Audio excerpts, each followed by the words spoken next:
What is up, ladies and gentlemen? Welcome back to the Brandon Coin YouTube channel. We're back out here in the garage because there's been a little change up on my Xeon combo kits. So I've done a ton of these in the past, and I was using a particular vendor and they had a particular board, and I liked it. It had very little DOAs or RMAs or any bad stuff. They just worked.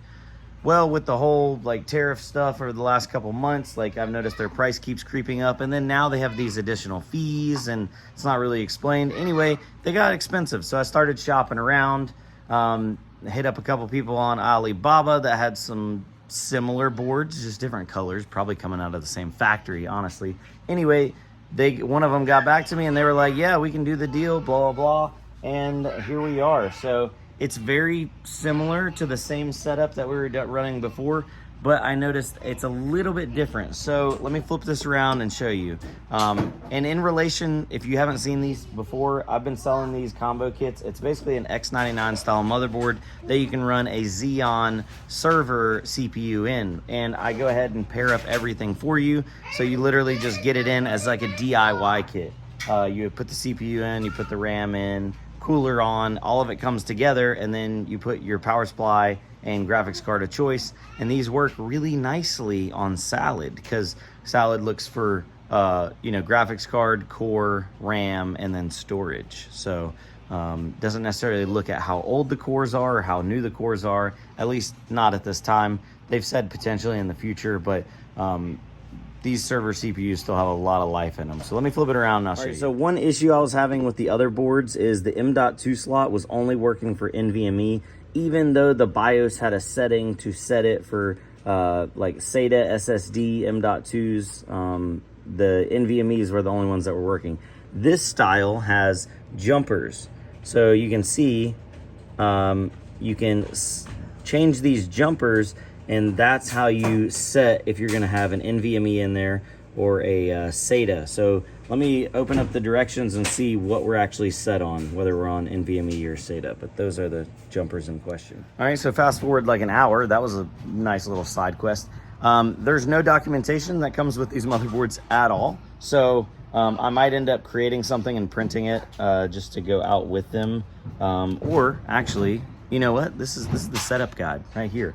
So after doing some digging online, I will verify it actually in person, but let me flip it around and show you how these jumpers are supposed to be according to the internet. So right now with these jumpers on the left side, and see there's open pins on the right for the top and the bottom, this is NVMe.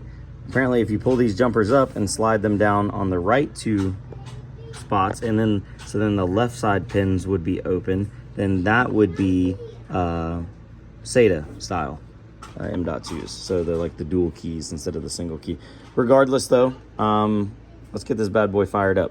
So super easy to plop these together. You go one, you go two, pop this up. I'm doing this with my left hand, so don't judge me.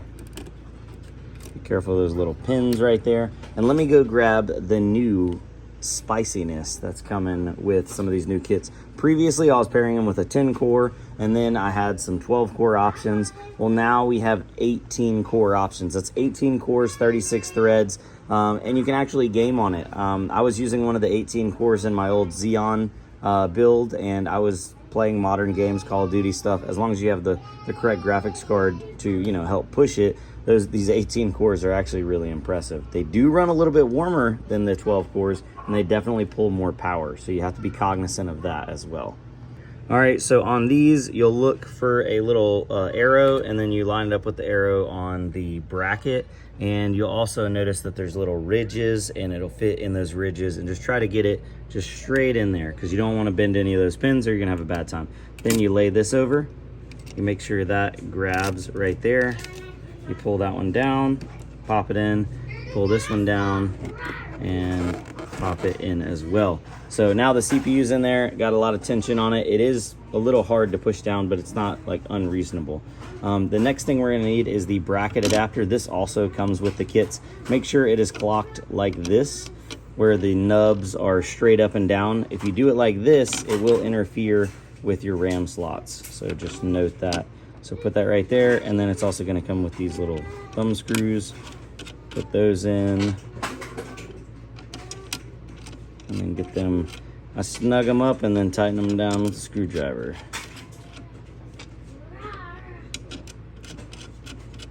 So simple enough.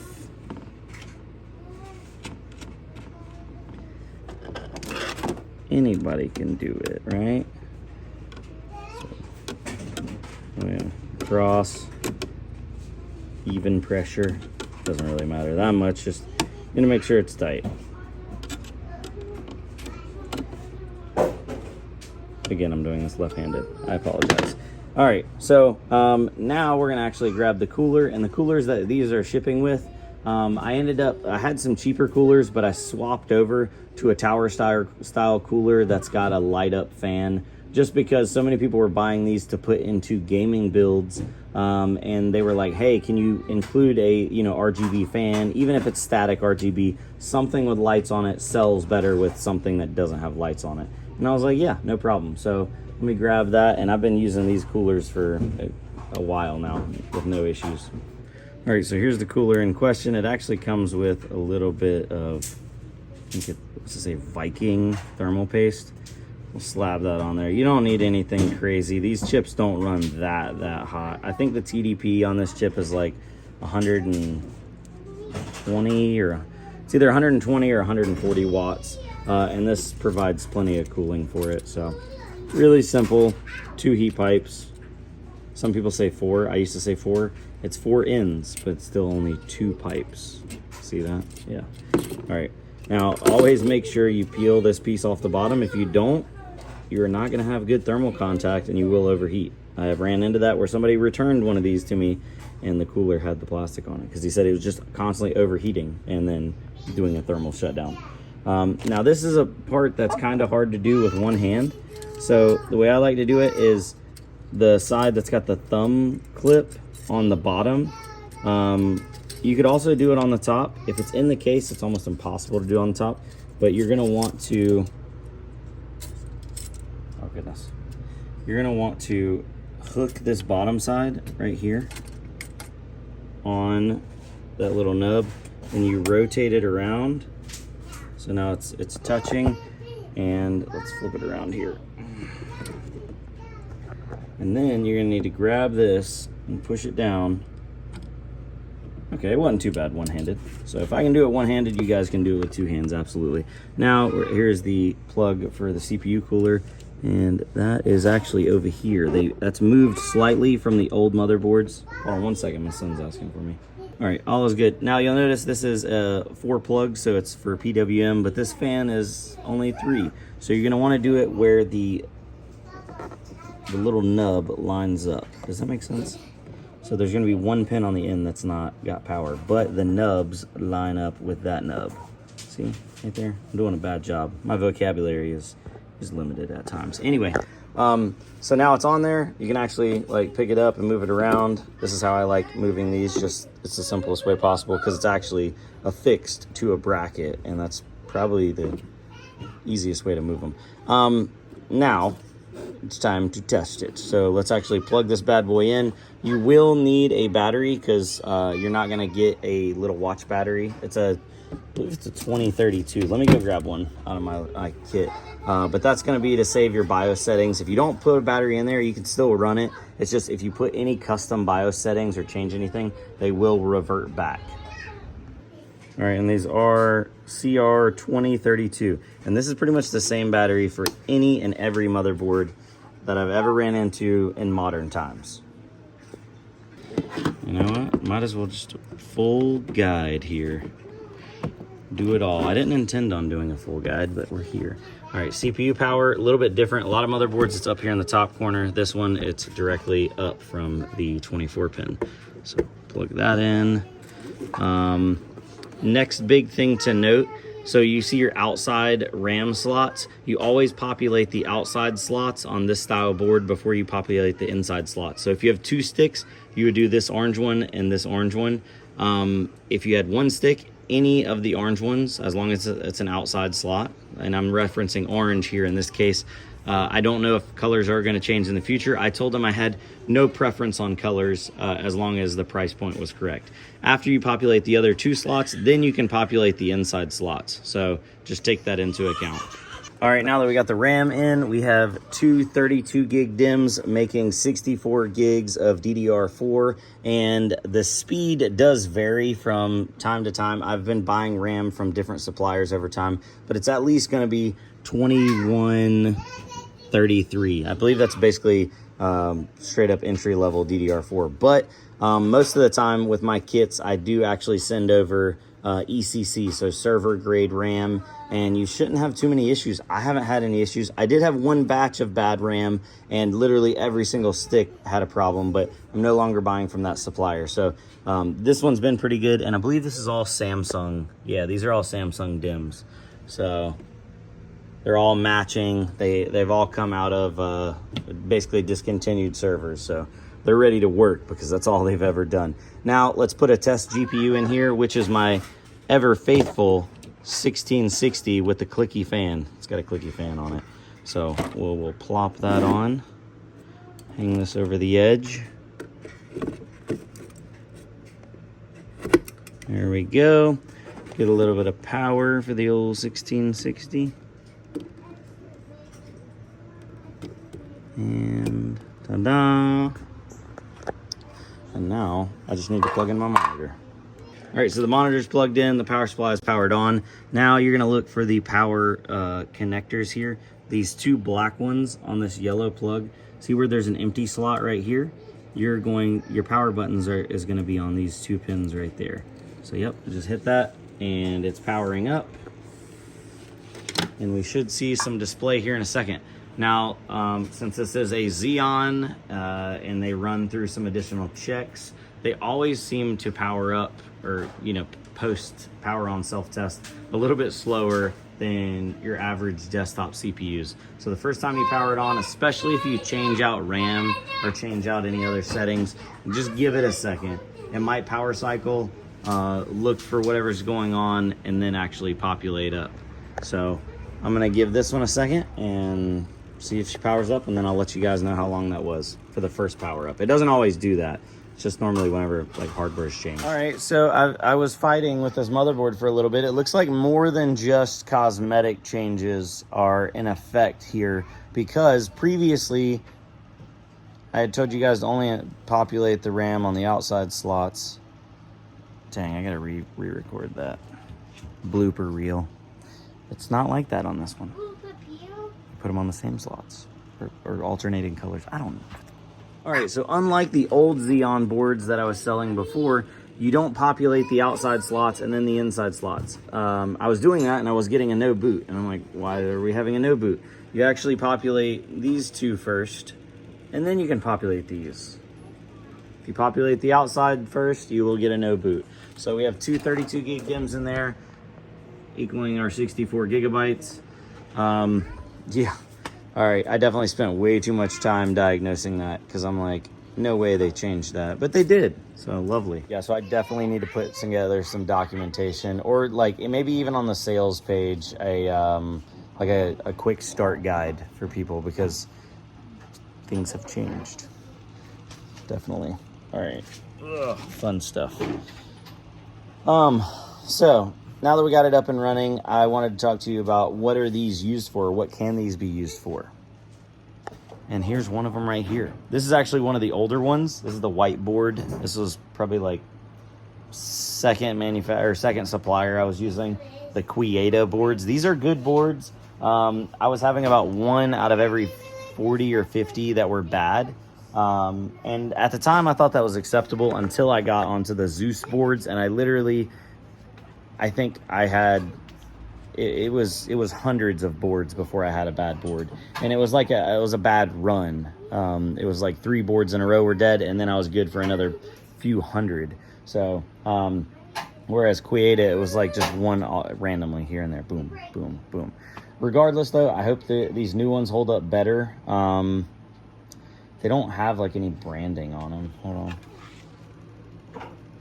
Yeah, they just say X99E. No silk screening on those boards, but that's okay. They asked me if I wanted to put my logos and stuff on them. I was like, I could care less. They cost more money, and I have to charge more money. We'll keep the price as low as we can. But what are these used for? So this one right here, along with, I have a couple other builds down here, are good for using on salad. So you could pair a 3060 in here, a 12 gig with 32 gigs of DDR4, or you could step it up to 64 gigs of DDR4 with like a 3090.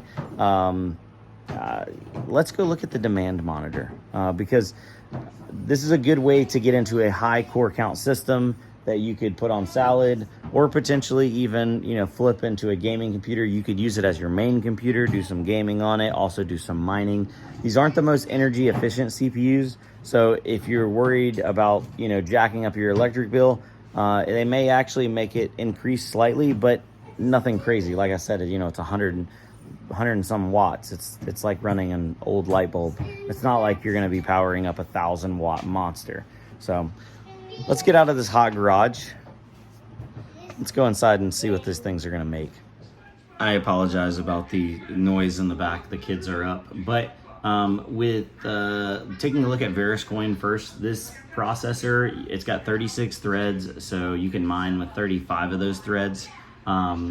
You need to leave one of them to operate the actual operating system. But with Veriscoin, right around $1.90, you'd be looking at roughly 23 mega hash at about 120 watts. So on the mining calculator, that comes out to 16 cents a day, or 0.085 Veriscoin a day. Obviously, this is July 24th, 2025. Everything has to be taken in as a grain of salt, because in a month, a year, whenever you're watching this 2 years from now, it could be totally different. Veriscoin could be 10 cents or it could be $10. There's, you know, that would affect everything greatly. Now, 23 mega hash at 120 watts is not great. You're actually losing about 10 cents a day if you mined and sold like every day. Now, if you're mining just to accumulate some coins, and if you think Veriscoin's going up, which you got to do your own research on that, I'm not going to be your financial advisor. I like Veriscoin, and we also have a community Veriscoin pool. If you're interested in that, check the my links down below and join our Discord, and you can see the Veriscoin section in there, and somebody will get you set up, whether it's on CPUs or also phones. Now, the more profitable thing here, and that's what I was going to pull up, the Salad Network Monitor. So Salad is a AI rental platform, and Salad's been very good to a lot of like higher end systems. They rate everything off of graphics card, but you do need a decent like backbone for that graphics card. So right now, I'm gonna read off some of the cards that are in high demand, and then tell you what they'd be making per day. So right now, oddly enough, at the top of the list, a 3080 Ti is rated as high demand, which means if you had one of those and you had a system with, they recommend minimum 4 cores. Realistically, most people are using 8 cores and above on Salad, or at least an 8-core CPU. So it's a 16 thread. This 18 core will be overkill, and you won't have any issues with not having enough cores. So with a 3080 Ti, they recommend minimum 32 gigs of system RAM and a 500 gigabyte storage. That will net you 10 cents per hour times 24 hours, right at $2.40 a day on AI workloads or Salad workloads, whatever they have going on there. Now, down the list, it's still high demand, but it's underneath the 3080 is a 4070 Ti Super, and that one's making 13.8 cents a day times 24 hours. You're looking at $3.30 a day, but they recommend 64 gigabytes minimum of system RAM on that one with a 500 gigabytes of storage. Going further down, RTX 4070, the regular 4070, you're looking at $2.40 a day, 32 gigs of RAM, 500 gigs of storage. I'll include the Salad demand or network monitor link down below in the description so you can see, and this is always changing depending on what customers are coming onto Salad and running what kind of applications. Now, if you need a quick start or a get set up guide, I'm going to be doing a new one, and that's probably going to be coming out in the next day or two because some things have changed on Salad, and it's all for the better, so can't argue with that. Now, next on the list is actually our ever faithful and ever trusty RTX 3060 12 gig. A lot of people like to use these cards because they got a lot of VRAM and they're really reasonably priced because they're cheaper, they're older. It was an odd card for NVIDIA when they came out, like a 3060 with 12 gigs of VRAM. There'd never been a 60 series card with that much VRAM. So just note there are lower VRAM 3060s. There's a 3060 6 gig, that's like a mobile one that people adapted to a desktop card. There's also 8 gig models, so just be careful when you're buying a 3060 that it is a 12 gig. But a 3060 12 gigs making right at 7 cents an hour, so 0.07 times 24. So you're looking at $1, right under $1.70 a day, $1.69 a day. I'll get you a drink here. Hold on, my son needs a drink. So $1.70 a day on a card that you could potentially pick up in the used market for 150 bucks. I saw them they resell for mid to high 100s. Definitely wouldn't be paying over $200 for a 3060, a used one at least. Now, like a couple other notable mentions here: 2080 Ti is high demand, 2080s high demand, 3070s high demand, 4080 and 3090 are high demand. As we go down the list, the 4090 is moderate, and it actually is 21 cents a day. So that's one of the highest that I've seen on here. To 21 cents a day times 24, looking at $5 a day on a 4090 right now. But moderate demand means that you might have it and it might not work all the time. It might not have workloads to do all the time. So just take that into account. Anyway, guys, I'm going to end this video. We're going to be doing some more content because I have more of the 18 core systems coming in. So if you want to get one, you can always go over to bc-pc.com, or you can go down to my links. Actually, I'll just put a link to this item down below in the description. I am going to have some more SKUs come out. So right now, I believe I have the 10 core and 12 core up. If they're not up, then that means they're not available. And I'll get more of them coming in the future. But I think I'm going to be phasing out all the 10 cores, and I'm just going to be doing 12 and 18. I have a couple 20 cores coming in, and we'll get those tested. But yeah, time to get to the kids. All right, later, guys. Bye.